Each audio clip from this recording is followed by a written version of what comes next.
Yeah. Have you seen this Total Combat thing? I watched your How cool other is that? episodes, and Aye. I've not actually seen. I seen you talking about it, but I've not actually seen much of the actual events. Is this Damon Samson's ones? I believe it is, yes, yeah. Right. Okay.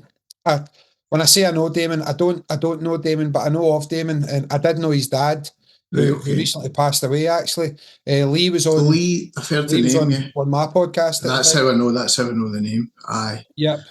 Cool. He was one of Princess Diana's bodyguards. That's what he's Oh, was it kind of that guy? I remember that episode really well. I didn't realise that's who that was. He was. So he was an absolute gentleman, and then just passed away sort of really suddenly. Right. He didn't fought seem him a couple of times actually as well. Seriously. Right. Just at point stop. Cool.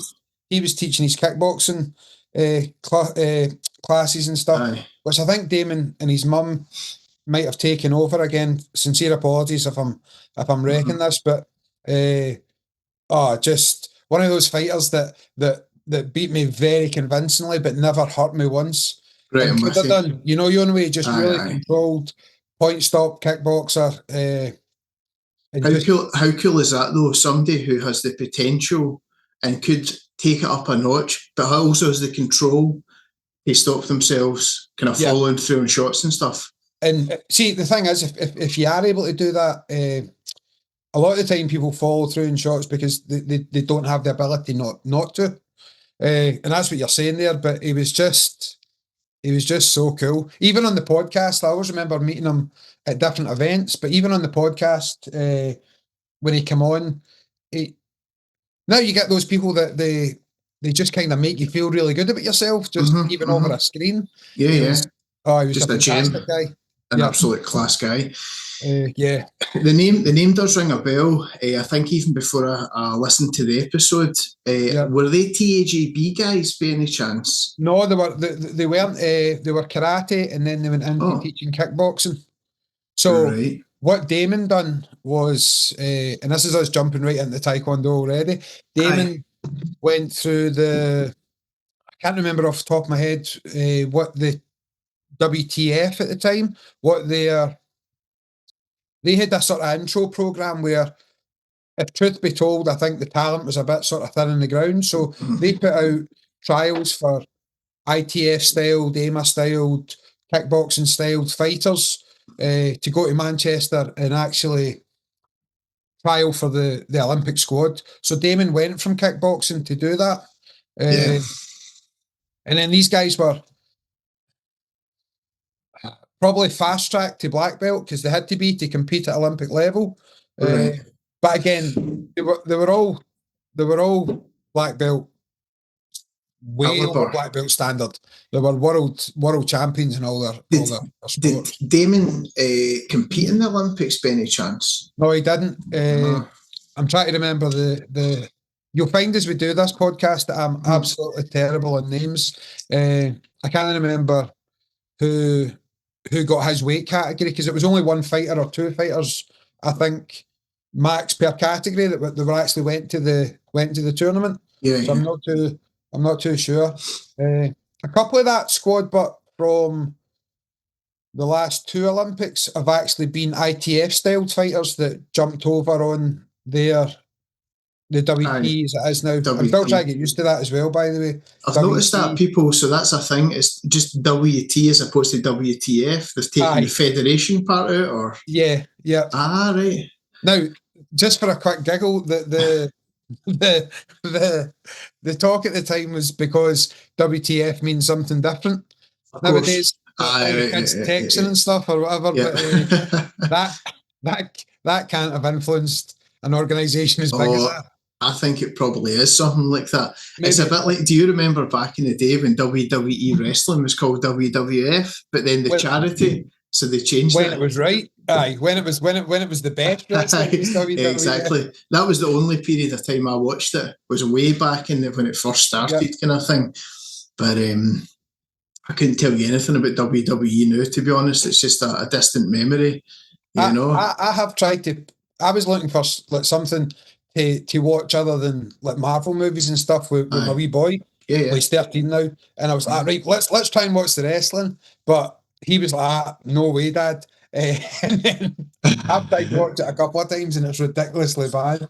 So for me, I actually went to a wrestling show. It wasn't WWE. It was like one of the kind of slightly lesser promotions, but it was still huge. And it was in the Hydro, just because my mates were going. It was just basically tagging along kind of thing. And actually, I really enjoyed it. It was really good. I've tried a couple of times to watch it it's on Netflix now. Tracey ends up just going to her bed. She's like, I can't believe you're watching this. But it's mince. I don't know. Do you still watch UFC? That's a brilliant question. I think, wait, see, before you answer, I think I probably know the answer if it's like all the rest of us. Like, I think people are tuning out. What's your thoughts on that? Well, it has to be. It has to be something that really, like, I'm trying to think of a fighter now who I would A, pay a pay-per-view for, and B, stay up for. Staying up's the big part. I mean, what age are you now, Andy? I'm 40. Right, well, I'm 43. Soon to be 41. Soon to be in May. It's like, I'm soon to be 44, but I kind of look, when Khabib retired, I'm trying to think of a fighter or a match after that I would stay up for. And I've got into this habit of now just catching it the following day or whenever exactly. It's on. I would stay up for the boxing before I would stay up for the UFC. I'm the exact same way. I think it's just gone right off the boil. I don't know if it's a lack of like characters in it, or if it's possibly too many shows, too many cards, and it's taking the shine away from the big special events. I've got a student that comes to my class, Scott, give Scott a wee shout out, who is crazy into wrestling. I only found this out privately because it's not something that grown men, I don't know, maybe they do, but I had no idea he was into it. My mates all love it. Absolutely love it. I had no idea until I asked him, and he was trying to explain to me the different shows, and there's this on a Monday night and this on a Friday night, and the characters here aren't and the characters there, and blah blah blah. And although that's not the exact same setup for the UFC, it's saturated now. There's no, I don't know. We talked about this about old martial arts seminars a wee while ago, and one of the last times that we get Grandmaster Cho over to Europe was 2009, and then he came back in 2011. And in 2009, we, as an organisation, hired out the basketball arena in Dublin. Okay. And there was 600 people on the seminar. It was gigantic. So we were talking about this, and back then, yes, we did have the internet and Facebook and stuff, but even going back to when I first started training and going to seminars, it was like there was this aura about it. And if you wanted to see this guy, you had to go and train with him. And it just, martial arts in general, now that they're on Facebook and social media and YouTube and stuff, which we are doing right now, that excitement's gone a wee bit, if that makes sense. Yes. Like you get Sanchai over for the Thai boxers or whoever it is. You can watch 1 million hours of Sanchai on YouTube, and that's no disrespect to of course, the greatest. I would still love to actually go and train with the man, but it's just no the same. That magic's gone, and I think what's happened, to answer your question, with the UFC is that the excitement. I don't know, people will go crazy in the comments over this one, but I just think the excitement's gone. I think most people would agree with you. I see it everywhere, especially guys of our age. Yeah. I think the younger guys are still excited. You know, they follow different fighters. There's some cracking fighters out there, technically brilliant fighters, probably better than there's ever been. 100%. The excitement's gone, and I think a big part of that is that it's on too often.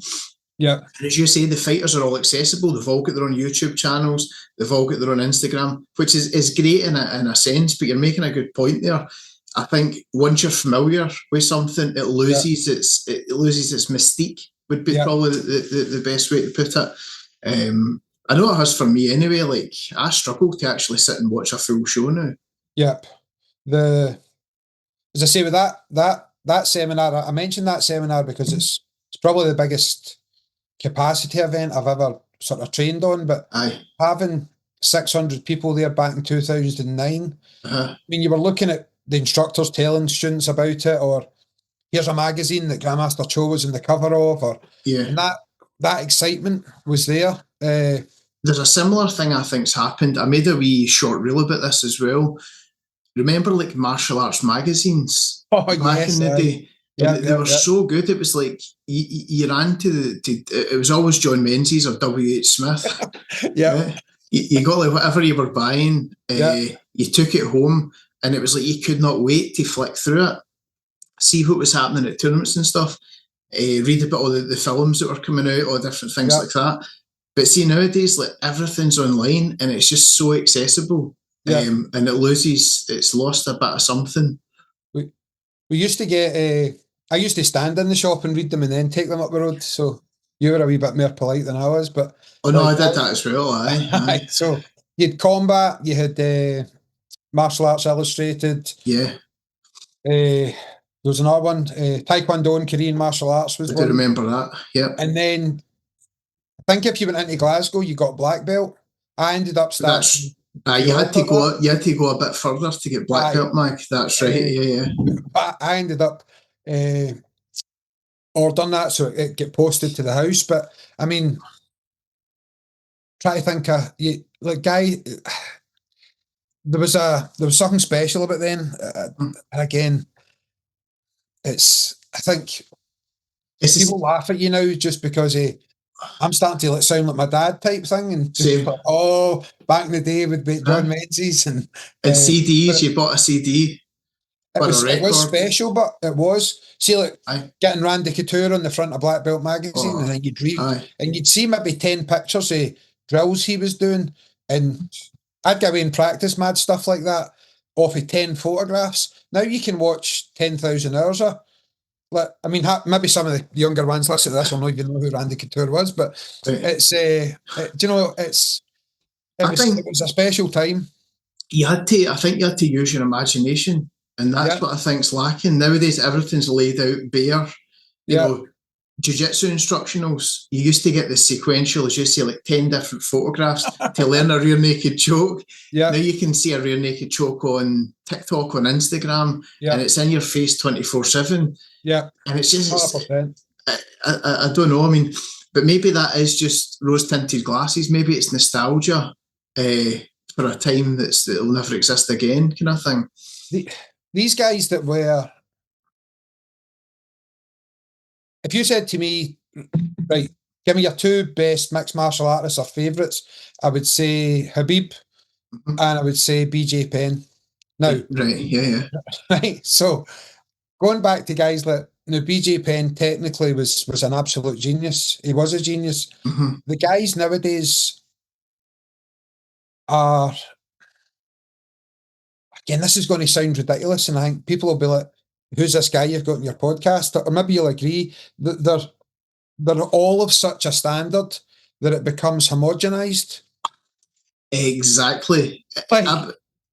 You're mirroring my exact thoughts. I mean, I would,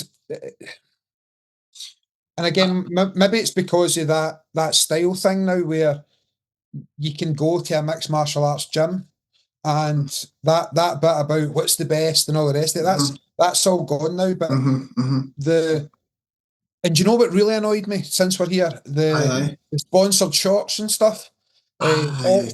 All of the character went out it, and then it got a bit boring for me. The Reebok deal came in, and it took a lot of the individuality away from because I like to even just look and say, who's this person sponsored by? What's that company about? It was just added a wee bit of flavour to the event. 100%. 100%.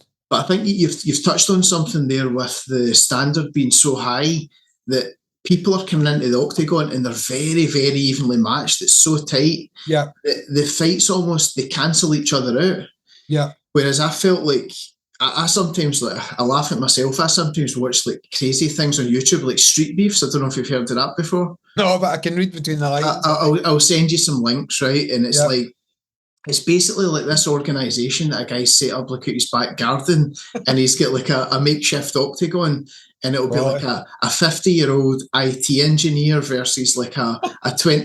It's just wild stuff. And then I ask myself, like, why am I sitting watching that? Yeah. But the answer is because you don't know what's going to happen, so the excitement is there. Whereas you tune into UFC and it's so tight, it's so down to the wire that you kind of know that it's going to be a sort of boring fight at times. I wonder if it's getting back to that styles make fights thing, because the rhythms in fighting is something that I don't know how many people sort of caught on to.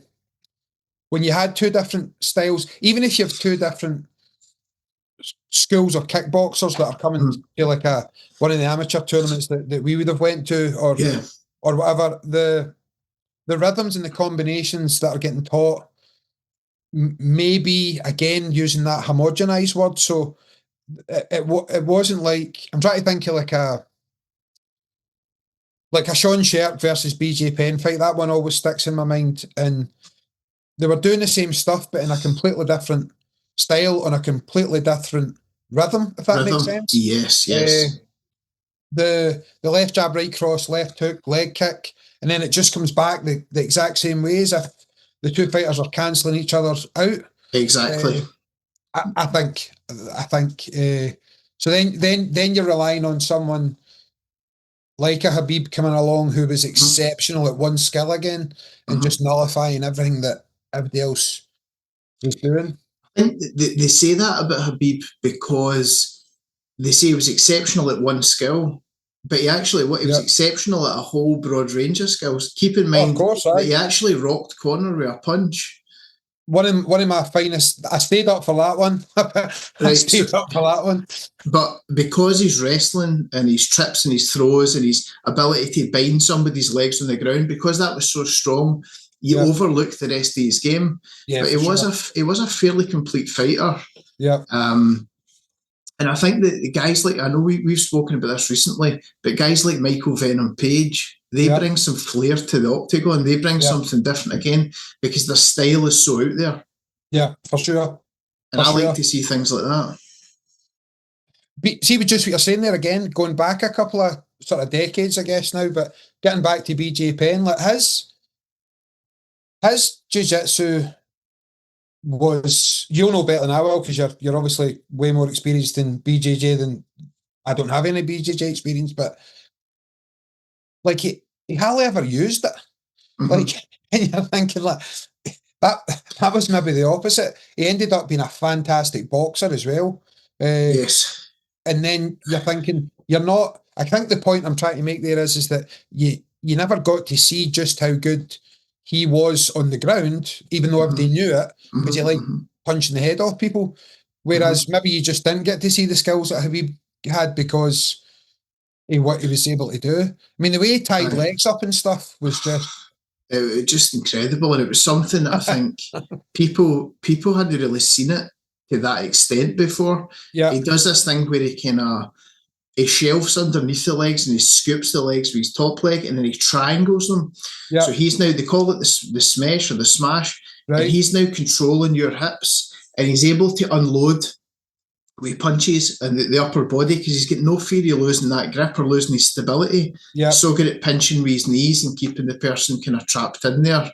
And it's an absolute masterclass. And I think everybody looks at it and thinks they've got an answer to it until it happens to them. Yeah. That's one of these things. A couple of summers ago, we went to California on holiday and we went to visit, well, I say visit, he didn't know we were coming. We went to Wildcard. So we went in to meet Freddie Roach and the public gym's up the stairs and the professional boxer gym's down the stairs. And we just popped in. We didn't know whether he was going to be there or whatever. And we just kind of laid it on thick again. Like, oh, we're visiting from Scotland. Can we get 5 minutes just for a chat? And again, I'm doing my Billy Connolly here, as I always say. I'm going to way around I'll come back to your point in a minute. But it was, he was fantastic. And anyway, he took us down the stairs, opened up the gym, and he stood talking to me for a good 45 minutes, an hour. So we got on. He was famously Manny Pacquiao's coach. That's right, yeah. Now, he swears blind that Pacquiao did have that shoulder injury. But the point I'm getting to about how good Khabib was, when Pacquiao fought Mayweather, it was just another demonstration of the fact that there's levels in this thing. I think because of Conor McGregor's fame now, people forget what a fantastic fighter he was. But I always say people don't give somebody like a Tom Cruise enough credit as an actor just because he's so hugely famous. I even think the same about Ali, by the way. I think a lot of people don't get just how good he actually was at what he was here to do, which was box. Yeah, 100%. So, Conor McGregor, fair enough, he was in a bad place, it seems, personally at that time, but when Pacquiao went in and fought Mayweather, there was a clear difference. Now, whether that was a shoulder injury or not, there just was a clear difference. Yeah. And when McGregor came in and faced Khabib, there was one round, I think, maybe the third or so, but he schooled McGregor. He just dominated the full fight. There's levels to this. There really, really is. There was an exchange now at the very beginning of the fight where Khabib shoots in and he attempts I think it was a double, or did he snatch up a single? It was one or the other. Now, I'm no expert, but my jiu-jitsu coach at the time said to me that Conor actually did the exact correct thing because he reaches over the top and he grabs the leg. I know exactly what you're talking about. Do you know that one? He sort of stuffs the takedown, but as that fight started going on, he was getting in deep waters and Khabib was tying him up in ways that, and again, it's one of these things you can watch it and say, well, the correct answer is this. And you might even be right, but there's time involved, there's pressure, there's strength, and it's just a totally different thing when it's you it's happening to. And that's the thing that people forget. The bit you're talking about was, and again, just for full disclosure, I know nothing about BJJ, but at the very beginning of the fight, and again, if your coach is telling you at the time, it looked to me as an amateur that Conor was doing this right thing. And I'll tell you why this bit always sticks in my head, because I panicked, because I thought, like, I've never liked Conor McGregor, and I was a huge Khabib fan for a number of reasons, but whatever he done at that time, I was like, oh my God, he's gonna. I was always thinking, was Khabib going to control him just as much as what I thought? But then I don't know whether it was just power or Khabib's technique or whatever, but he actually ended up managing to get a bit of control over Conor at that bit of the fight. Just as the fight started. It was right at the very beginning. I remember it because it's his chain wrestling, because he doesn't give up. It was a single, I remember now, it was a single he snatched up. And I think Conor did have the right answers, but then it's 2 or 3 moves down the chain. He's setting up trips, throws, putting you back towards the cage, if I remember correctly. Yeah. And it's just the chain wrestling's just off the charts, basically. It's amazing. But what about, do you watch, have you seen any of Ilia Topuria? The Spaniard? Well, he's Georgian Spaniard, isn't he? I don't know if I pronounced his name properly there, but he's got incredible boxing. He knocked Charles Oliveira out a few fights ago. That's it. That's him. And he's. I talk about this in my classes all the time about trying to be as clean as possible. Yeah. I think it's got to be clean. And he's as clean as I've seen for a long time. Oh, same here. Very impressive, very strong, and it's just one of these guys that is going to cause people major problems. Yeah, you know. So back on the kind of Taekwondo thing, then, where we meant to start off, and we ended up doing the kind of UFC stuff. But you've been training for must be 30 plus years now, man. Well, I'm 44 in March, and I started when I was 5, so 39 years. Is that right? My math is terrible, but 38 years yet for sure. But which is a long time, and it's rare for somebody to do anything for 40 years. Yeah. Never mind a martial art. So you must love it. is it a huge part of your... It's one of those ones where people leave the school, as everyone does, and they move on, and then they'll say, you'll meet them in Hamilton or Glasgow, wherever you are, and they'll say to you, oh, you still get the school? And my favourite response, I can't remember who taught me this, but my favourite response to this is now, no, when you left, we just closed it all down. We just shut up shop. It wasn't worth it when you left. So it's the reason why I'm making that joke is it's just not even honestly, it's not even a thing in my head that it would ever be something that wasn't my life. I get it. Like it's just not. I hear about instructors like retiring and this and that, and Grandmaster Cho's just retired as an almost 85-year-old. Yeah. And like having dedicated, don't know, 75 years of his life to literally training harder than any I've ever trained. Of course. But people that just sort of walk away from it, having not done that, I hear about people retiring and think, I can't understand that. So it's not that I have an opinion on it. It's just that my feeling is that it's like a feeling rather than a thought. Of course I love it, but I just don't know anything else. I don't know anything else. It's just super rare. Like people tend to, especially in this day and age, like they pick something up, they run with it for 5 years. Yeah. You know, so if you're lucky, and then they tend to want to move on, as you've said before. There's so much choice, there's so many different options out there, and then life gets in the way. That's the famous one. I know that's my case for BJJ. Like I was so invested.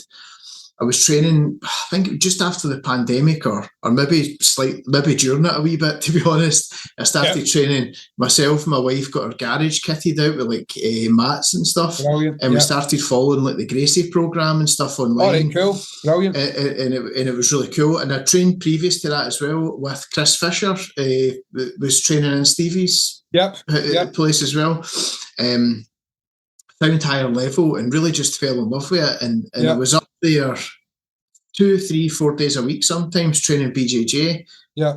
You know, your circumstances change, your life changes, and all of a sudden your priorities shift. And it's so for you to 40 years in the game and through thick and thin, that's impressive. I think one of the main things about doing the traditional arts is that it allows you to do that. I think people train for many different reasons and at many different stages of their life. I think the big advantage we have as, they say traditional martial arts, it isn't anymore. I mean, I don't even know what traditional means, because if it was traditional, I'd be walking around hitting my students with a stick and stuff. Do you know what I mean? It's not. Do you not do that? I've just gave that up recently. But we'll use the term traditional for want of a better term, but it allows us to be involved in martial arts and to get a different benefit from it. From like the age of 5 all the way up. My oldest student's 72 on his birthday. Jim Logan. Fantastic. He'll love the fact that he got a shout out there, by the way. He'll absolutely love the fact that he got a shout out.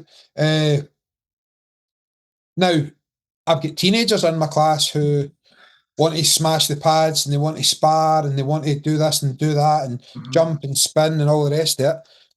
And then I've got a 71-year-old, almost 72-year-old in my class who can lie on the floor face down or on his back and stand up without his hands. Now, you're saying, well, what's so good about that? If you pull 10 71-year-olds off the street and ask them to stand up, maybe 2 or 3 of them will be able for it. So that man's looking for something that's going to add longevity, strength, fitness to his life. Which you just don't get in the combat sports, because when the body goes, if you don't move on to coach it, there's no substance left there, unfortunately. It's very, very true. I think like traditional martial arts do have that benefit. You had a guest on your podcast, on the Martial Focus podcast. It was somebody I was familiar with, Vinny Shoreman. Oh, Vinny, yep. And he repeated the same line like several times. And he said, and I think what he meant, he said it's not for everybody. Yeah. Right. And he was talking about a bunch of different things. But I think that's such a true point.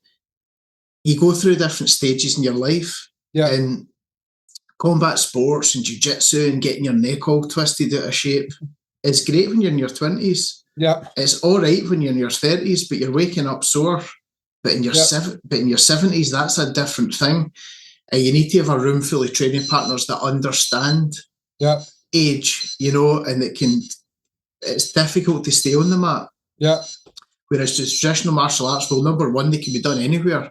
You could do forms in your living room. You can do kicks. I've actually been just recently, because I'm doing a lot of video editing at the minute.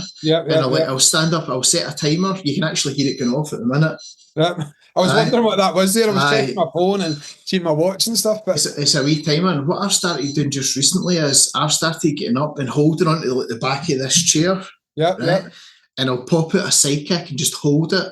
Yep. Now, honestly, man, it's like waist height at the minute, but every day it's getting up like a couple of centimeters or whatever. Yeah. And what I'm really finding is it's actually correcting a lot of the problems I've got with my hips and my legs. Yeah. Through sitting down, because your foot's you're getting that kind of internal rotation, which I'm terrible at. And I'm kicking, I'm keeping it out. So the benefits far exceed what you're going to win through trophies or through an ego boost or competition. Yeah, it could be a lifetime endeavour. The thing, talking about this a number of times with one of my other students. So you've right, okay. So let's do a wee mind experiment here, right? So you're doing a combat sport, a martial art, whatever you want to call it. Let's say a kickboxing, a BJJ, a Muay Thai type martial art or sport. And as a wee caveat off of that, I think the attitude from that area of the martial arts, to me, is much better now. I think people are understanding this sort of long game bit a wee bit better. But there was a real phase that we felt as traditionalists was that the message coming from that part was that doesn't work. This is all about fighting, blah, blah, blah, right? So here's the wee mind experiment. So you and your wife have jobs, you've got your wee boy, you're in your 40s now, you're training, so you're maybe want to go to the BJJ school 4 times a week, and you're dedicating maybe 2, sometimes 3 hours a night to that. So you're looking at the best part of sort of 12, 13, 14, 15 hours of your week, right? Give or take. Call it 10 hours, okay? Call it 10 hours. What's the likelihood of you ever getting in a fight again? Slim. Not in the ring, in the street. A married man with a child who isn't out in Sauchiehall Hall Street getting steam. But what's the chances of you getting into a fight? Honestly, I think that the likelihood of me having ever gotten into a fight, never mind just now as a kind of a 40-year-old man, was always fairly slim. Right. I agree fully. Yeah. So why would you dedicate 10 hours of your week to something that's highly, highly likely never going to happen if that's all you're getting from it? However, if you're getting longevity, if you're getting bone density, if you're getting cardio fitness, if you're getting community, if you're getting flexibility, VO2 max, higher capacity, muscle mass, the list goes on and on. Yeah. I believe if you're only in this for 5 years just for a thing that might not ever happen, you're missing out on 95% of the benefits that you could have. That's my personal view. I think that it's rare to see people over the age of, like, say, I think the oldest guy that I would see training regularly at a higher level in the mats was probably in his mid-50s. There was a couple of guys, and do you know what, hats off to it, was strong as an ox, by the way, because you develop that kind of, they call it old man strength, not to be cheeky or anything like that. 100%. But they get so, and you can change and adapt your game, but that takes a certain mindset as well. You need to be conscious of the fact you need to slow everything right down. You need to trap people in positions. And some of the younger athletes who were very good movement-wise, so they were good at passing the guard and big explosive movements. When that aspect goes, they just sort of give it up because they've never had to grind. They've never had to adapt their game. But I think, to answer your question, I think you're right. If your sole focus is about like self-defense and staying safe kind of thing, the best tactic that I've ever been told is avoid fighting altogether. 100%. Don't put yourself in situations where fights are likely to happen. Minimise egos, minimise alcohol, things like that. And you can avoid, I'm not going to say 90% because I don't know the exact figure, but you can avoid most scenarios. But it is always, I would say it is still always good to have it in your back pocket. Of course it is. Because it gives you, because it's the way you carry yourself, it's confidence walking into a room. 100%. So I would never discourage anybody for taking up a combat sport or doing something like that. And it's also just a good way to test yourself. You know, that kind of thing as well. But I think you realise the benefits of forums and the traditional martial arts and longevity. The older you get, you almost come full circle, because we all started in traditional martial arts. That's all that's all that was there. 100%. If you go far enough back. Can you remember, like, when we were kids, because we were about the same age, what were your options in terms of martial arts? Probably karate. I mean, only until very recently. When I say very recently, maybe 10 years, people started getting used to saying Taekwondo. Like, it was like, you did karate. Like, Taekwondo, I think, that's true. has now taken over, if that is in people's mindset. But for all the time when I was a kid in my teens and my 20s, you still doing the karate was the thing. Because Taekwondo just wasn't. That's what I got as well. Karate was like a real 70s thing, 100%. Everybody's, it was in movies. You think of like your kind of Bruce Lee movies. Chuck Norris was a karate guy in some of them, and that was the culture. And when you did Taekwondo, they just associated. It's the same. Even if I say to somebody, "Oh, I do jiu-jitsu," and they're like, "Oh, is that the karate?" You know, that kind of. 100%. What was your question there? What was the options? Karate, judo, Taekwondo. Judo was always. Here's the thing, Andy, but see, when people are thinking about like advertising their schools, and the only reason I talk on this is because, touch wood, thank God, we have a busy school. Oh yeah. So what we do for advertising, or the mindset we have for advertising, works. The general public want to know where it is, when it is, and how much it is. The parents especially don't know. I see a lot of my sort of friends in martial arts putting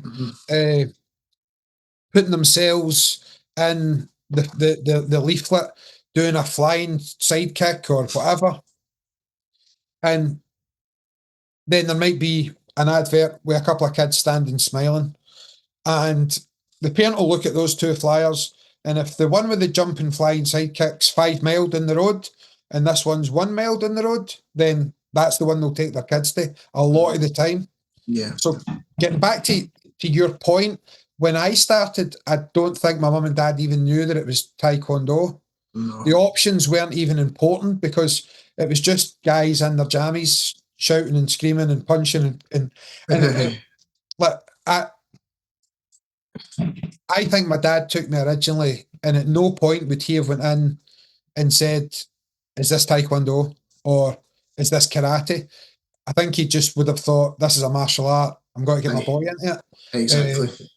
So I think there is, even now, there's still this just lack of knowledge. But if people don't know things, they don't know things. It's not their fault. But the options nowadays is yours. getting to here is much wider than what it was when we were coming through. There's a huge amount of options, but I think still, and this is from a parent's point of view, what you're more interested in is putting your kid into somewhere where they're looked after, they're safe, they're 100%. They're learning something useful with a good bunch of people. That for me is more important than learning to fight, especially at a young age. You know, because as you've mentioned, who are they fighting? You know, I think the priorities change when they become maybe going to high school. You don't want them, you want them to be able to handle themselves. 100%. And I think for that, like a combination of different things. Judo, we mentioned there, I think is a fantastic self-defense art because it's going to get you used to somebody grabbing a hold. And that's usually how fights start. So I think the last time you were down at our school, because we shared the dojang with a good friend of mine who runs his judo school, Andy, and like when you and I are punching or kicking someone, like we're hitting them with our limbs, Andy's teaching people to hit them with the floor. Like it's incredible. It's with gravity. It's judo's wild. Like I can remember. I'll tell you a story actually. When I was around, in fact, I actually think I had left. You remember I was training with you guys in 2006. Is that when that was? Was it? Aye, 2006. So 20 years ago or something. Wow, right. And I had broke off and I had started training with Stevie at Muay Thai. Now, I think I'd had like my first fight or couple of fights or whatever, and I decided in my wisdom that I was going to try judo, right? And I can remember going up to class and you sit up the back and I was watching the kids and I'm looking and thinking, there'll be some crossover, there'll be some overlap between like the clinch. There is not, let me tell you. We did the whole class and it was fascinating stuff, you know, getting your hips underneath somebody, grabbing the lapel, grabbing the sleeve. Everything was going great up until that point, right? And then it came to sparring, right? And I think actually Andy chose me first, right? So he's like, I'll go. And Andy's like a complete gentleman. So he was like just moving, kind of allowing me to move a wee bit, showing me some stuff, talking to me in between.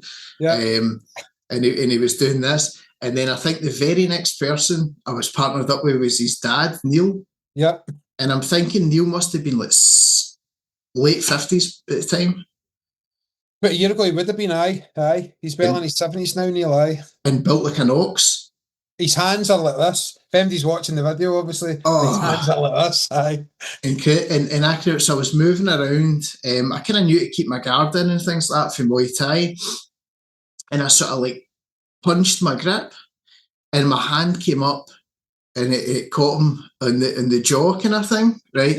And I was like this, you know, being polite, and I was like, oh, sorry. He looked me dead in the eye without even flinching, and he went like that. Don't worry, I've had much worse. The next thing I heard a noise, right, like a grunting noise, and the next thing I could see, like, remember the leisure centre, like ceiling lights and all that, and I was like, boom, like straight down on the floor, and I was like, man, this guy is just incredible. The strength and the throw and the movement. But there's that story. I used to have this. I used to have this thing about trying to defend the traditional arts, and it's all gone now. The older I've gotten and the longer I've done this, my complete attitude's changed. I think it's just a big, broad church, and I think there's room for everybody to do whatever they want and whatever they need and whatever makes them happy and etc. etc. But even let's call it disrespect, for want of a better term, that comes the way of the traditional martial artist. You shouldn't judge any martial artist until their hands are on you. Can't remember who. Do you know, that might be a Joe Rogan quote. I can't actually remember who said that, but it stuck with me. I mean, if you looking at somebody like Neil, he wears his glasses. He's an older gentleman now. Sorry, Neil, if you're listening. But like, it doesn't annoy me as much now. I really must admit that, but it used to really, the disrespect of it used to be, if you're doing a certain martial art, you were just automatically no good. It was as simple as that. And then, as I say, if you let Neil or Andy get your hands on you, you're in bother. And it wasn't, the thing is, like, I stayed there for like a few months, I think, and just kept, I was going, I think it was like a Monday and a Thursday night. I would go twice a week.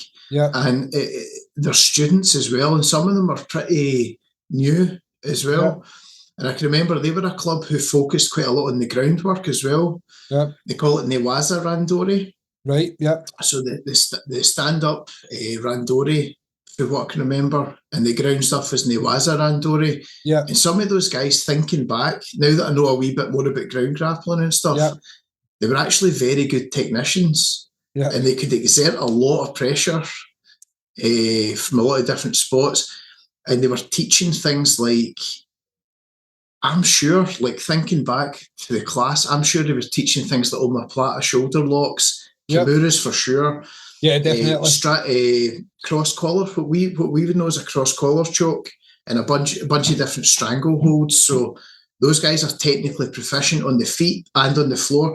And I've heard that's rare in judo. I think people tend to focus a lot more on the feet.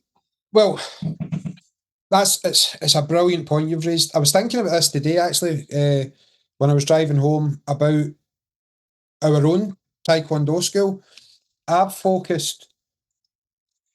So I run my Taekwondo school with my wife, Tracey, and Tracey's very good with her hands, but she's so much better than me with her legs, and I've never been a kicker. So I like to get better with my hands. And between the both of us, the student body get the best of both worlds, so to speak. Andy and Neil are similar to that in that Neil's very old school judo in that maybe contradictory to what I was saying earlier on, but he really likes do you know what it's like for maybe moving away from the judo to like BJJ? It's like the Hicks and Gracie being really upset about BJJ moving away from fighting and self-defense. So Andy concentrates much more on the competitive style of judo, and Neil focuses or is more passionate, at least, about the older traditional fighting style of judo. And I think that's a brilliant match, especially for their students that they've had for 10 plus years that have got to experience both coaches. Yeah. Whereas with ourselves, the majority of classes I teach now are hands, which we can maybe talk about in Taekwondo, because we get a really bad rep about that. And Tracey will teach more kicking. So between both of us, it works out well, I think. So that's something that I wanted to touch on. Excuse me, touch on as well. So you guys are Taekwondo, but in ITF Taekwondo you use your hands. WT Taekwondo is all kicks. 95% at least. Punches to the body. But I think the thing that separates you guys from a lot of other ITF Taekwondo styles is the fact that you're AIMAA. Yeah. And it's a different thing again. Could you explain a wee bit about that? We have this thing. We say it half sort of tongue in cheek and half serious as well, that we don't do Taekwondo, we do Grandmaster Cho's Taekwondo. And it's something we are proud of. The Grandmaster Cho's first book was Man of Contrast.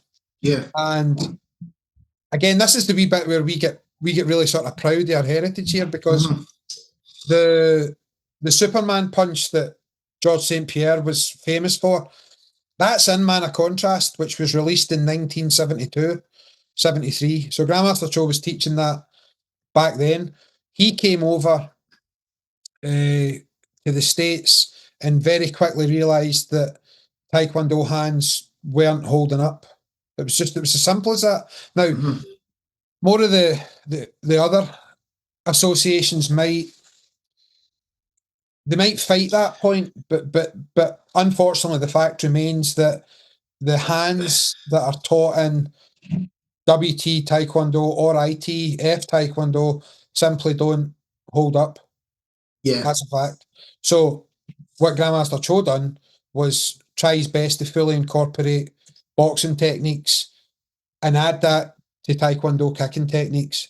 And that's the way that we've continued to try and do it. I've just actually started fasting for Ramadan tomorrow, so my one yesterday, sorry, so my 1-to-1s have stopped, but I train weekly with Ricky Burns, and Tracey trains with him when I'm not training with him.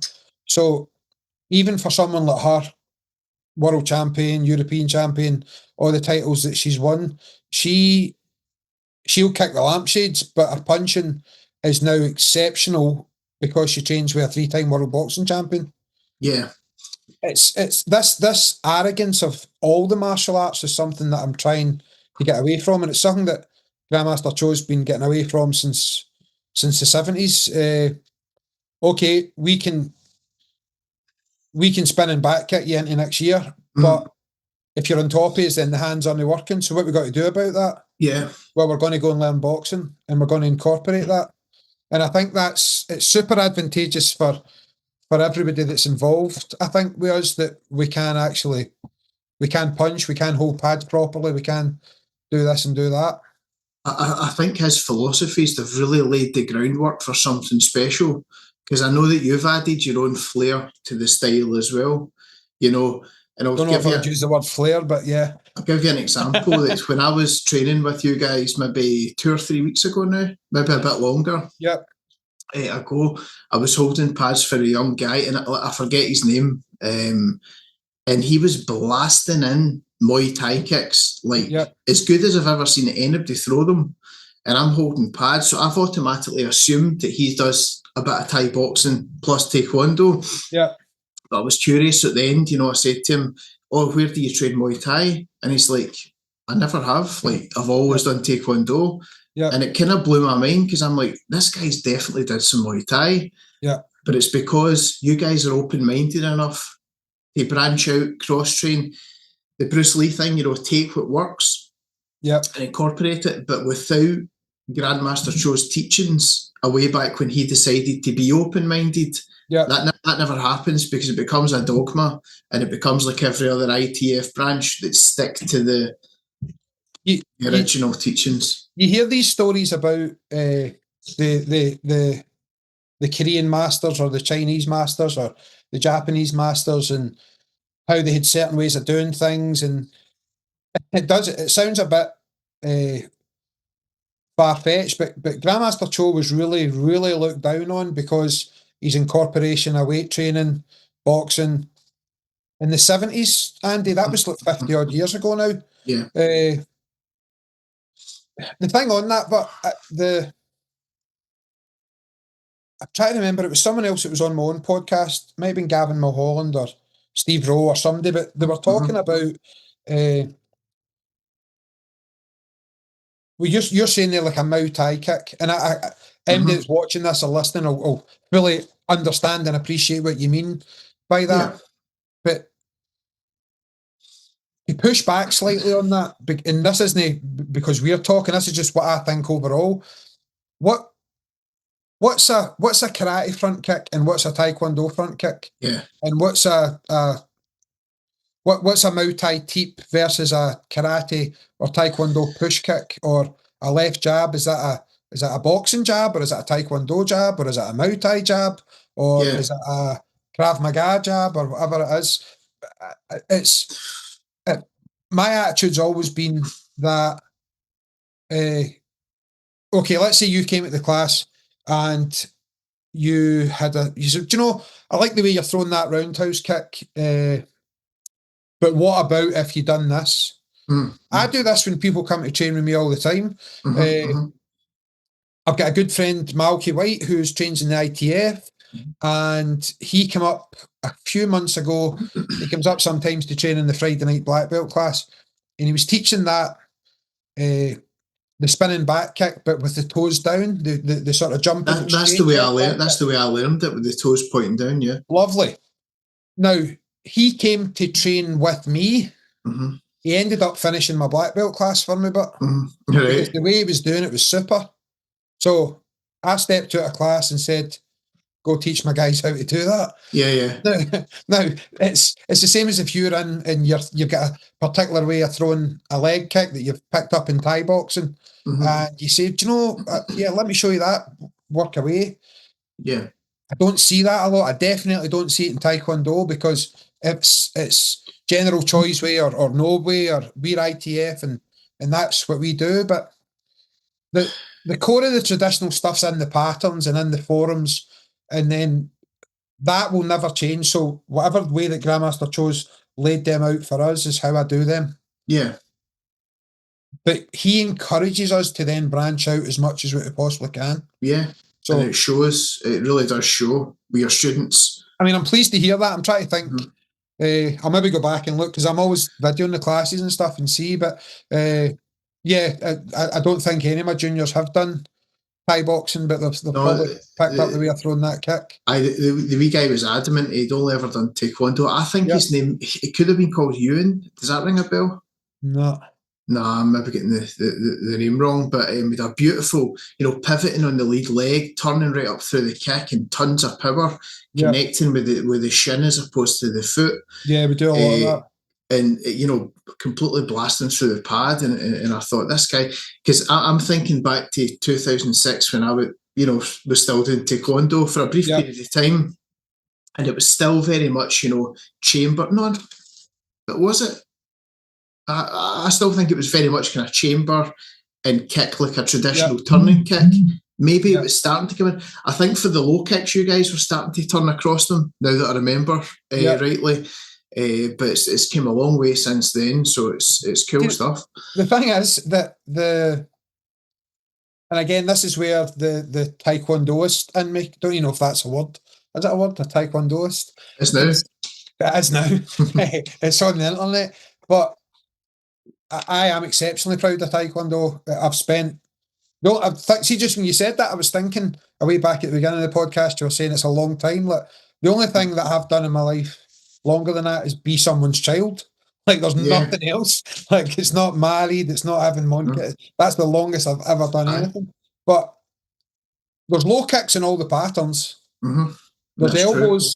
There's elbows in all the patterns. There's a debate on whether there's throws in the patterns. Always joke about this. There's throws in the Taekwondo patterns when you're trying to sell books on it. That's all I'll say on that. But you can find things in anything, but there absolutely 1,000,000% is low kicks and elbows in the Taekwondo patterns and in the karate patterns. So am I saying that our elbows are as proficient as the way that the Muay Thai guys throw it? Absolutely not. But what I'm saying is that it's not exclusive to those styles, as a lot of people would have you believe. This has come up in the last couple of episodes. We've had Duncan Arley James in the last one. He's like the first and only Scottish Muay Thai fighter to ever fight in Japan in the K1s. Amazing. And he said the same thing as yourself. Like, the only thing that really changes are the arena and the rules of the fight. Yeah, brilliant. So if you're fighting on the street, everything, to some extent, everything goes. We say that, but, pretty much everything goes. Yeah. If you're fighting in an octagon, well, your environment's changed. Yeah. So you had better know how to wall walk and get up. Yeah. The rules have changed because unified MMA rules are a lot less open than they used to be back in the day. And it's whatever works within that context. Yeah. And as you say, like an art like Taekwondo, it has all those things in it.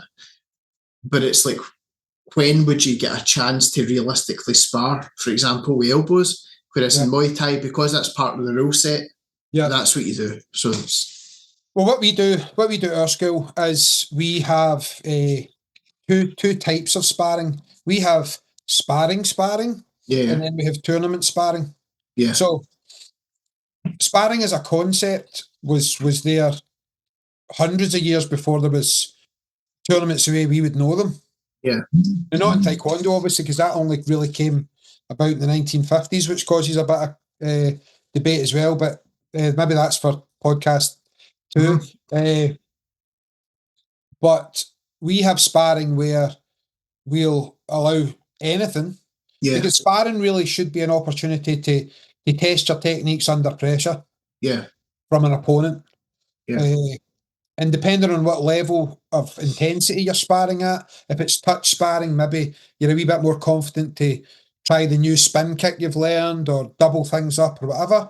And then we'll have tournament sparring where we take the elbows and knees and things out because, well, you're not going to be using them on the day, so it's a waste of... Exactly. So, and again, the students, this is something I'm trying to get into the school at the minute because the students are still a bit confused by that, and probably rightly so. Like, what kind of sparring are we doing? So I'm really trying to say, if I say we're going to spar, then you just assume that you're sparring with everything, all your techniques. Whereas if we're coming up to a championships or whatever, we're concentrating purely on tournament sparring. So there is a place for everything. Exactly, and there also is an argument for limited sparring as well. So, for example, if it was boxing, you might spar with only the lead hand, just to develop the jab and the lead hook, and then integrate it back into the full game. You know, my pal Grapplezilla, he told me a cool thing about I don't remember if it's maybe Chinese, a martial art where they wear a kind of ribbon round about their waist, like a sash type thing.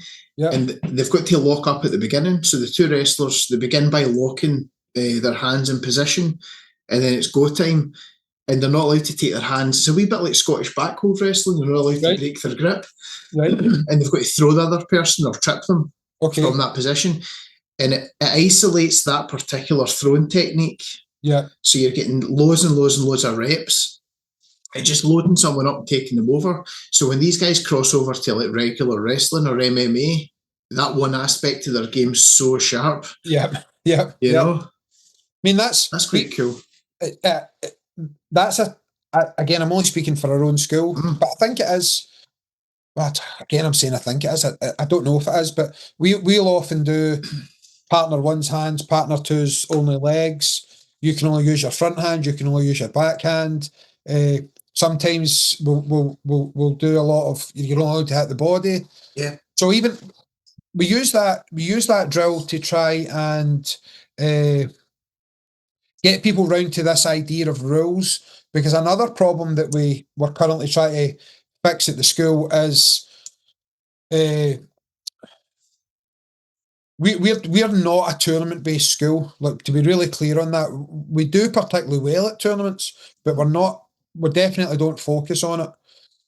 So there's this, the language is quite important between what's a fight and what's sparring. And a lot of the students struggle with that, especially the adult students. So one of the drills we were doing the other week there was you're only allowed to hit the midsection.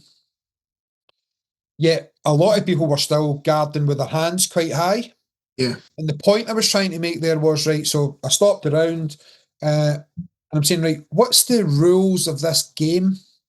The rules is you can only hit the midsection.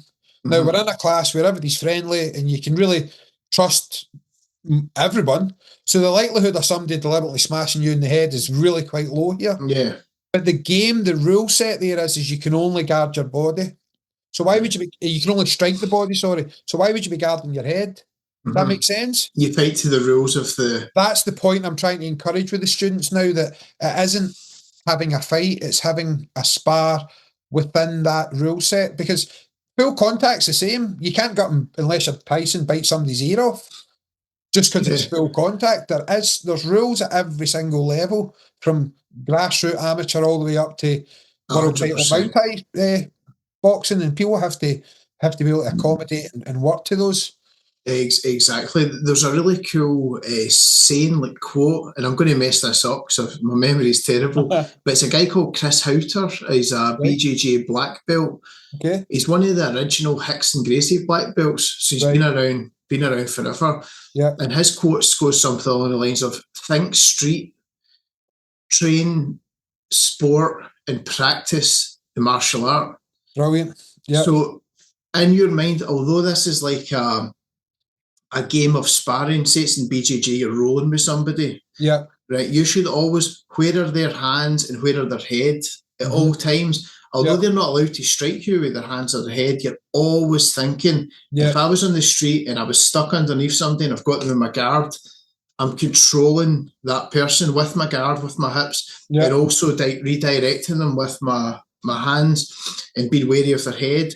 And then it would be like a trained sport, you know, so like use all your attributes, use all your flexibility, use your kind of stamina and everything else to defeat the person, and practice the art. And the art's about efficiency. So the art's about how do I become more efficient at the techniques, get more leverage, get closer to my opponent, get better connection. And that's the art form. And I think the same applies to all martial arts. You're, in the back of your mind, you're always thinking, if we're doing this for real, in a you know, a street fight scenario, where am I falling short? Yep, for sure. Yeah, definitely. So Need to look that up. Give me his name again. Chris Houter. I'll send it on, because I'm probably butchering his last name. No, that's all right. That's fine. An incredible coach. And it's just, it was a really cool quote, and it always sticks in my mind, because you can still win. You could win a match, you could win a BJJ tournament, but on the street you were getting killed. Yeah. You know, because ideally you don't want to be underneath somebody, you want to be on top. Yeah. Right? And you've got no control of their hands or their head. You know, like you mentioned, old school jiu-jitsu is different from new school. Yeah. That's a big part, which is adapted to the rules of a sport. Yeah. The other classic is like allowing people to pick you up once you've locked a triangle on them, because in the sport you're not allowed to slam people. Right?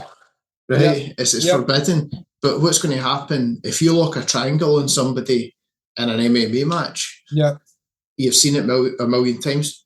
They pick you up, they drop you in the back of your neck, you're knocked out cold. So it's like training bad habits. That's where we've got a few students who have actually, who started, let's put it this way, they started Taekwondo before I did, and then went away and came back again. And they were in the sort of the golden era of the sort of the 80s. And when I was teaching, and as I still do, teaching elbow sparring or knee strikes, or especially the leg kicks, it was, you don't get that in Taekwondo. And then, well, actually you do. What's actually happened there is that we had this formation of Taekwondo in 55, which was really, absolutely came from karate. And then what happened is you got through the sort of 60s and 70s into the 80s, and this sort of explosion of the tournament scene came, where the rules were set to kicking above the waist, more of your point stop fighting, etc. And then that became what Taekwondo is now.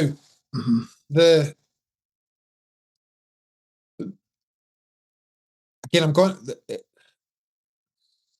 try to think of how severe I want to go with this, but the extreme to that is what we're seeing in the Olympics now.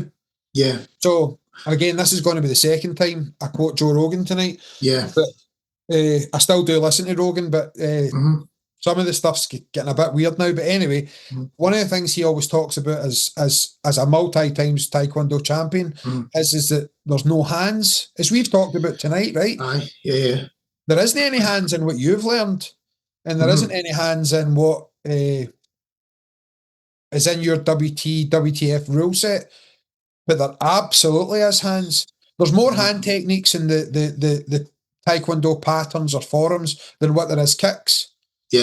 By 5 or 6 to 1, there's more hand techniques. Yet it's famous for its kicking ability. That's all to do with sport. That's all to do with sport. These army generals that were creating Taekwondo at the time weren't doing jumping, spinning kicks in their military boots and their military uniforms. No, they were putting they were grabbing people's throats and smashing with forearms and this and that. And that's shown in the patterns, which is meant to be the fundamental of our martial art. As I say, if you counted all the hand techniques versus all the kicks, the hand technique column would far outweigh.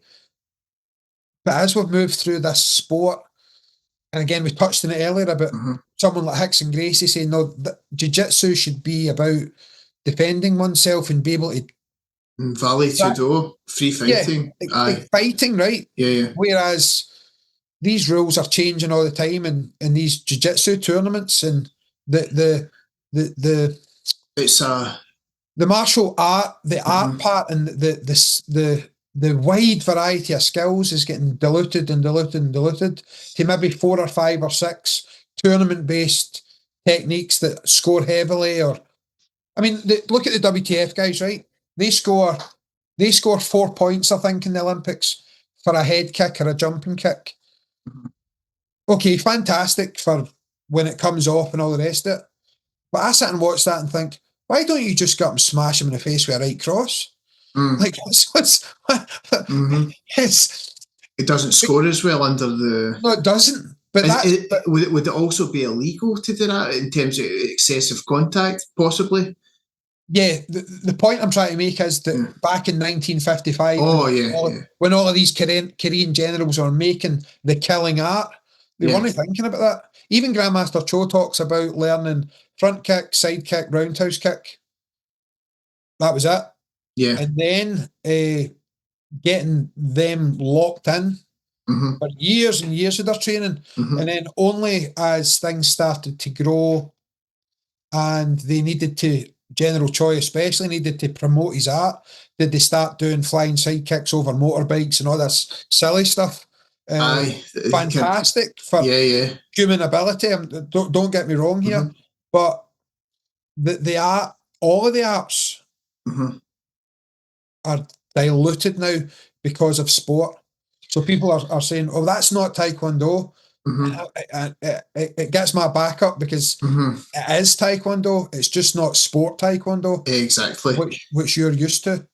Two different things. It's a wee bit of a double-edged sword as well, though, because the explosion of the sport in the 1990s brought Taekwondo to a massive audience, or jiu-jitsu, like the explode, so it's like kind of, you take the good with the bad, like, and I get it, like people watch jiu-jitsu and do you know, you ever heard the term butt scooting? No. Right. So it's that, you'll have seen it for sure, where you're kind of sat on the mat and you're basically like scooting with one hand and towards your opponent. And the idea is to get underneath them and like latch onto a leg. But in no other context does butt scooting work, because in reality somebody would walk up and like basically soccer kick you in the face. 100%. But it does work in the sport context, and people like Hickson or the old guard, they watch that and they must like die inside a wee bit.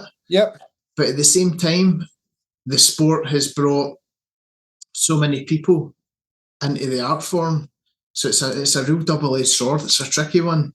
Well, again, I can only speak for my own school, and it's probably disrespectful trying to speak for other people's schools as well, but it annoys me as well, very immaturely probably, when people say it's a sport. I like to think of what we do as being a martial art with a very narrow and focused sport element that you may or may not wish to try.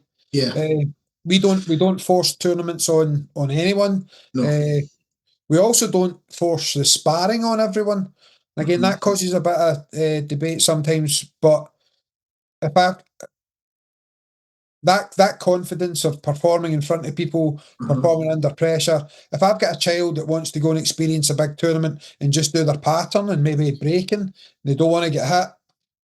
At that stage of their development, I'm happy enough with that. So exactly.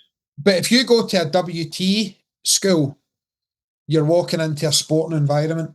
And now some of them might say they're not, and okay, I'll take that on board. But for 99, 95%, the WT schools, they're all based on getting to the Olympics. They're all based on what's the sport avenue here. That makes sense. So much so that, going way back to what we talked about at the beginning, I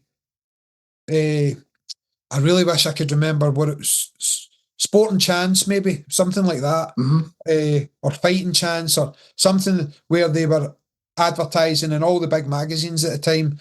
Doesn't matter if you're ITF, doesn't matter if you're kickboxing, like Damon Samson was. Aye. Come over, we'll fast track you to a black belt, and we'll go and win the Olympics. That's just sport. There's no martial arts in that. That rings a bell, actually. The phrase "fighting chance" or something like that. It was something like that. So there's something in my mind there. No, so it's a bigger thing. You said something to me back in 2006. You've probably forgotten it, to be honest. But it was during one of your kind of many discussions, and you said to me that Taekwondo for you was about so much more than competitions and trophies and kicks and punches. Yep. It was about the places that it's taking you, the people you've met, the friends you've made. Yeah. And that kind of resonated with me at the time. Well, so much so that I remember it, like 20 years. Wow. 20 years. I think that's so true. As Vinny Shorman said, it's not for everybody. Yeah. The fighting side, or even the sparring side, club sparring or whatever, there's plenty of benefits that you can still get from the martial art. Yeah. It's just, as you've said, like performing in front of people. I was like a shy teenager in Taekwondo, like painfully shy. Yeah. And doing gradients and getting up in front of that was a big deal for me. Yeah. And maybe if it wasn't for that, I wouldn't have been able to sit here and do this, or become a teacher. So the benefit, so the benefits are so much broader than learning how to engage in fights. The bit about we were looking up looking up the books just the other night on the riding horse stance, sitting stance, which you get in karate and taekwondo, obviously. And we went back to the encyclopedia, General Choice encyclopedia, and it's the same in Grandmaster Cho's many books that he's written as well. And it specifically says that it's an exercise for building strength in the legs and being able to then use that as part of your martial arts practice, such as throwing punches or working on blocks or whatever you're doing. Now, people will look at that and think that'll never work on the street. Now, some of the Taekwondo guys, because they're so full of this dogma, they'll make that square peg fit in that hole because it'll be, oh no, but it's not really that, it's this or it's that. Yeah. I like to say, well, you're 100% right. That'll never ever work on the street. Yeah. But it's no for that. No, that's not the purpose. Its purpose is that you can stand and practice your punching at the same time building strength and stability through your core and your legs and etc. etc. Yeah. That's what it's for. Not everything has to be. How do you press up? You've done jiu-jitsu and BJJ. They're highly physical. How many press-ups and burpees do you think you've done over the it must be a million, right? Over thousands. How many of them did you use in the ring? Yeah, it builds attributes. It builds something else, but that's the point. So this standing in these positions, working. We talk about this often. If we're doing like a rising block, a traditional rising block, over and over and over again, for a start, you might not even have a chance to block on the street. Never mind crossover. Yeah.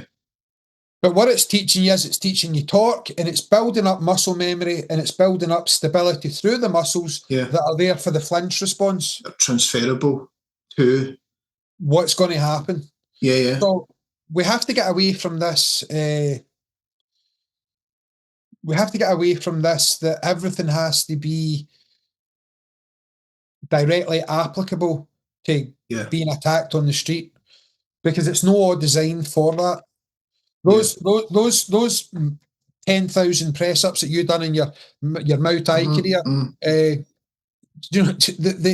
they helped give you a body that was able to then step in a ring and be conditioned for that. Exactly. You weren't going to stand and do press ups in the middle of the ring. So your sitting stances and your traditional blocks and etc. They're giving you an avenue to, or giving you a building foundation to work work on. That's what they're there for. Have you ever heard of what's the name for this? It's a problem I've got with my kind of hips and pelvis region. Right. It's very, very common. It comes from sitting down too often, and I think it's called anterior pelvic tilt. Yep. You see it everywhere. Like on Instagram, people showing you how to correct it. I was doing it because it really it hurts my lower back basically. Yep. So I was looking for answers, solutions to this absolutely everywhere. You've probably got a tight psoas. Right, so I have, right, but listen to this one. So I stumbled across, I think it was like a thread on an old martial arts forum, right, or something, or it might even have been Reddit or something like that. And it was like, have you tried this? And I was like, what is it? Horse stance, sitting stance, right? Once you're in your sitting stance, tighten your core and tilt your hips forward. Yep. And then do they call it, I think it's called stomach vacuuming. Exercises where you sort of like the Hickson Gracie thing with and you sort of drag it in.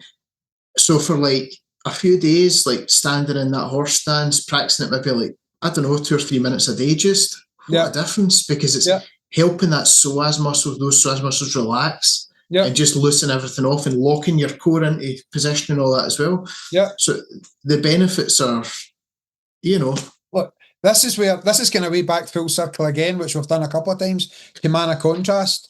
And it's like people would say, oh, did you see George St. Pierre doing, I think they're calling it the Superman punch. And I'm sitting thinking, my grandmaster was teaching that in 1972. Yeah. Like the benefit of riding horse stance. Yeah. They were doing that in 55. They were doing that in 1855 in karate and whatever it was they were doing. Like, it's there's wisdom in it, but that's why it stood the 100%. test of time. Exactly. Look, do you remember Ilia Machida? Yeah. George St. Pierre? Yeah. Both found time in their practice for kata. Stephen Thompson. Also, so, yeah. If you're Ilia Machida and you're fighting, I was going to say John Jones, but John Jones strangled him out, so that's maybe not a great example. But John Jones did that to everybody, though. So, if you're the lightweight world champion in the UFC and you can find time for practice weekly in kata, there has to be something going for it. There has to be. Because if you're the best in the world, you don't have time for dicking about. You don't have time for. So does kata work in the street? Nope. No. I don't believe it does. I don't believe the practical karate guys and the practical taekwondo guys, they'll all argue the point extensively but it doesn't. Crossing doesn't work in the street. Punching to the hip absolutely doesn't work in the street. But you're missing the vast majority of the benefits of that. Right. If that's what you're focusing on. And I fight with the taekwondo guys as well on this, because they'll force the issue. They'll say, oh, but it's not really meant to be that, it's this, and it's all dogma. Actually, do you know who Ramsey Dewey is? Do you know who that is? No.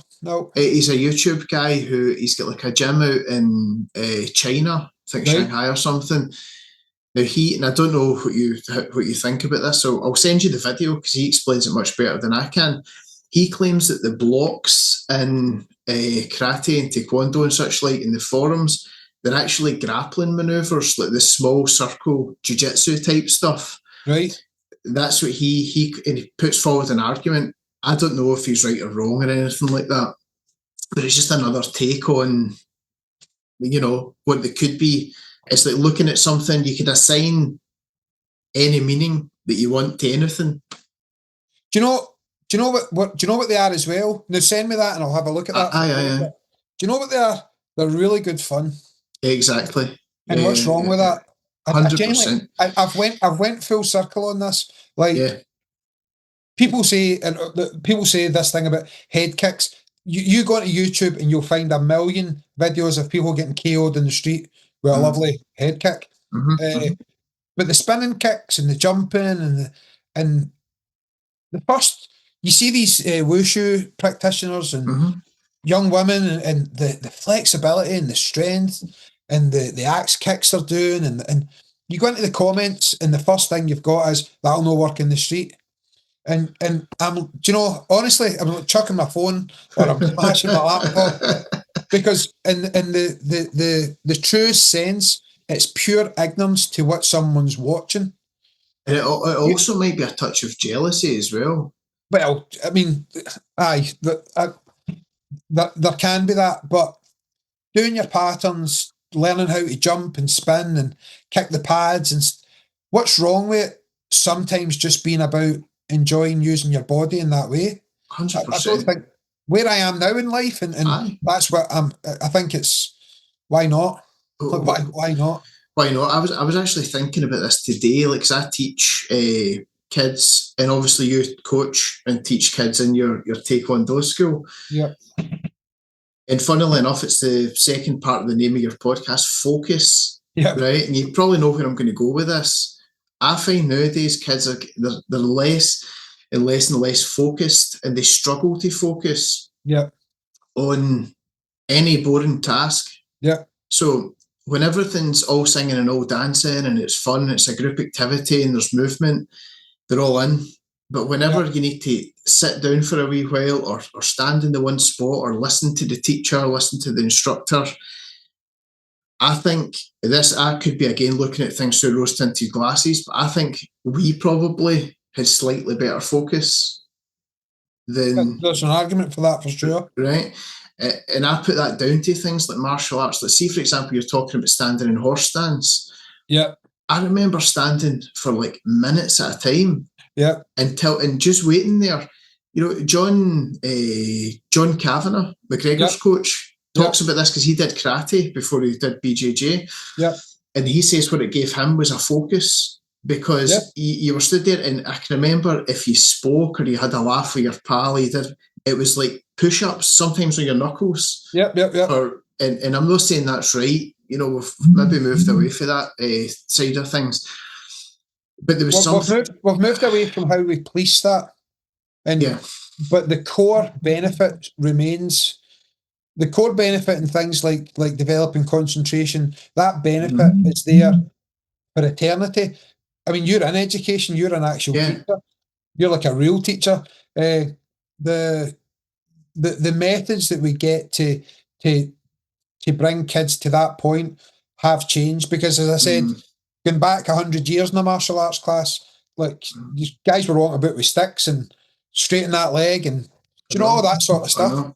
We've kind of agreed rightly that that's not the way to do it, but it doesn't mean that the goal isn't the same. That being able to stand in your sort of jumbie ready position, and just focus and just be able to do your patterns, be able to, it's an invaluable skill for kids. 100% for adults as well. Oh, 100%. 100%. I mean, we haven't even touched on, and maybe again we can get a wee bit deeper into Taekwondo stuff if you invite me back on, I guess. But, for sure. The stress relief, the mental health benefits. It's again quoting Grandmaster Cho, the rewards are limitless, more than you can ever truly imagine. And the man is 100% right. Do you still do theory? Yep. When I say theory, I mean like learning like Korean words, counting to 10, all this sort of meanings of the patterns and things. We do a bit of counting. The Korean words in my school has went away a wee bit. My reasoning for that was that I would rather have the kids and the adults spending time at home thinking about the application of a technique rather than what it was in Korean. That makes sense. You would have kids coming back in the 90s knowing all their techniques in Korean. This guy. And then you would be saying, right, what's that for? And they wouldn't have a clue. So I spend more time teaching now on the application and why things are done rather than what it is. But we still do all our meanings, which is really just documenting the history of Korea and really important people, which... One of the questions we always ask, especially our adults, is why that is. It's genius if you think about it, because General Choi, who created Taekwondo, was obviously a military man. He was obviously hugely patriotic, and Korea is one of those nations that has just been constantly invaded and etc. etc. Yeah. There's now over 70 million people in the world practicing Taekwondo. Yeah. And all of us know a bit about the history of his nation. So he's spread that message. That's the reason for these patterns having these meanings. It was so that's clever.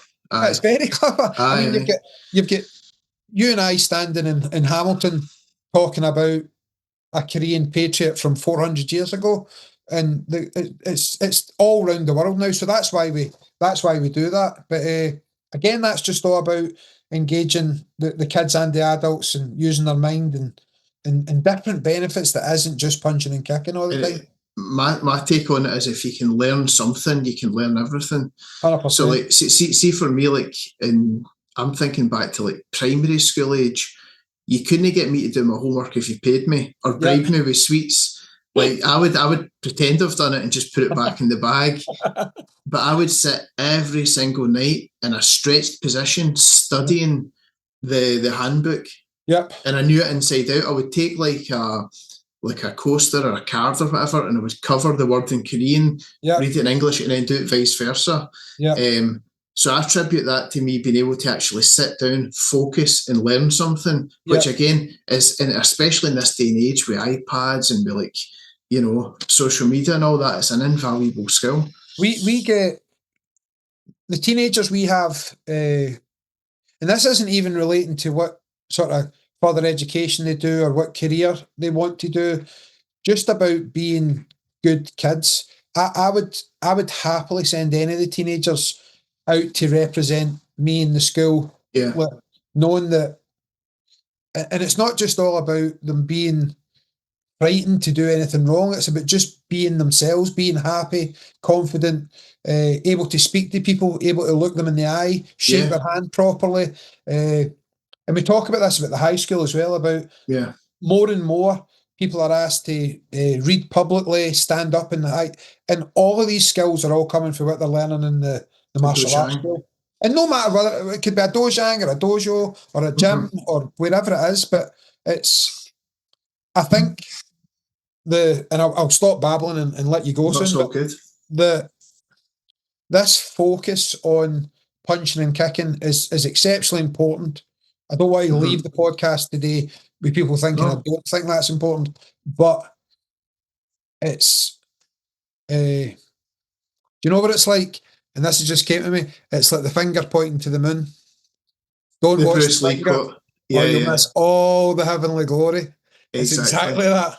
It's exactly that. Because people, it's this, and you're missing all of these benefits that you could be getting from it.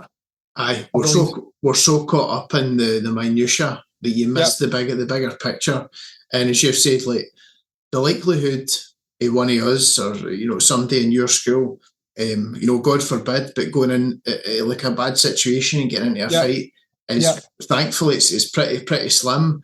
But people, as you know, like for this area, maybe moving in a bad direction in their life, the chances are pretty high because you can fall in with the wrong crowd, you can start doing the wrong things, you can maybe like you don't put yourself in a productive situation, years pass, and then you don't have a good job or a nice, so it's that's more important. I think for my son, that's what I want for him. 100%. And you'll be the same. I'm just trying to develop my own child, obviously, but I'm just all these kids that come to Dojang every week. Most of my teenagers, I say, you were holding pads. We'll try and find out who was kicking, but most of my teenagers, and obviously with the males especially, the testosterone plays a big part in this, but they'll put a hole in you. They would 100%. Put a hole in you. Yeah. But I don't really, I care about that. It'd be wrong to say I don't care about that. I do care about that. But the fact that I'm sending these kids to university interviews or job interviews and they're confident and they can go in there and speak to people and be polite and courteous and all the rest of it, I just think that's where I am at the minute on my Taekwondo journey. It's a vehicle for self-improvement, for sure. And that's what, who was always big in that? Stevie. The guys from his gym always went on to do well because that was his he passed his values on through Thai boxing, 100%, which was just incredible, So that is definitely it's a huge thing, you know. But to me, at the minute, it's the main thing. Just try to make it sounds cheesy somewhat, but just try to make better people. It really is. For sure. But that's not to take anything away from the martial arts side. You again, you had a really cool guest on your podcast quite early on. I forget the guy's name. He was a karate guy who wrote articles for like UFC when it came to Glasgow. Sometimes the guy's name was like John or Jim. Oh, John Clark. Aye, John's a good mate, actually. Aye, John Clark, and he made a really good point, and it was I've never kind of heard it being put this way. And like I think you and him had a wee bit of debate on this point, and he was saying like there's still martial arts, and he said that the arts of Mars, they're fighting arts. Yeah. So you learn all these cool things about life, but you do it through. You still need to have that edge. You still need to have that ability to turn them into action if needs be. Yeah. And that was a really cool point made. You know? Well, we wrap this up and maybe do a second one in this. I don't think we talked about anything you wanted to talk about, have we? I think we covered pretty much everything, like, but in a roundabout, kind of roundabout the house's way, which is that's perfect. The best way for podcasts. It's just you say that to me, it should be a chat and like a conversation, and it's much more enjoyable that way because you can just be yourself and open up. 100%. This is number 4 already. Amazing, brilliant. Are you going to get back into it yourself and do your own thing? I don't know. I mean, I'm giddily proud of the wee sort of catalogue that I've got because I think the level of guests that I managed to get was because we were all locked down and these people weren't doing much else. And then I got a wee. I really did get a jump start with getting Jojo on. Yeah, Joanne Calder would come on very early in the podcast. And that gave me a good boost. We weren't even doing videos at the time then. It was just... That's right. I listened to that episode. It was just a listening one. And if I go back and think about the people that I had on at the beginning, I was a total nervous wreck. So I really wish I could go back now to do those. Because I mean, again. I can remember you had Chris Crudelli on as well. With Chris on. And we that had, was cool. Kevin Ross was a big one as well. Kevin Ross, that's right. Mark Weir. I with Mark Weir on as well. Huge. So I mean, Jeff Thompson. Oh, aye. This is Andy's podcast. We shouldn't be advertising the Martial Focus, but it's all good. Cross-pollination. 100%. But I think these people were sitting in the house with no much to do, and they were getting. I think the reason why I'm saying this to you, Andy, is just message everybody. And people. I mean, I'm over the moon to be on with you. It's nice. It's an honour getting invited on to do these things. So people like talking. Pleasure. It's a pleasure. And they'll come on. Do you know what's happened recently? Like, because you've probably seen some of my wee video clips I make, brilliant. Just giving my kind of 2 cents, that kind of thing. Yeah. People have reached out to me. Amazing. To say, and because I had Duncan Arley James on as well, a guy, you might know his name actually, he's from round about here somewhere, Stephen Mayer. He's a Thai boxing guy. I think his thing was Glahan, which was over in Craignuke. Right. So we're going to record on Saturday coming and talk to him. And there's a really cool episode, a guy called Tony Valenti. Do you know that name? I do know that name. What does he do? Kung Fu.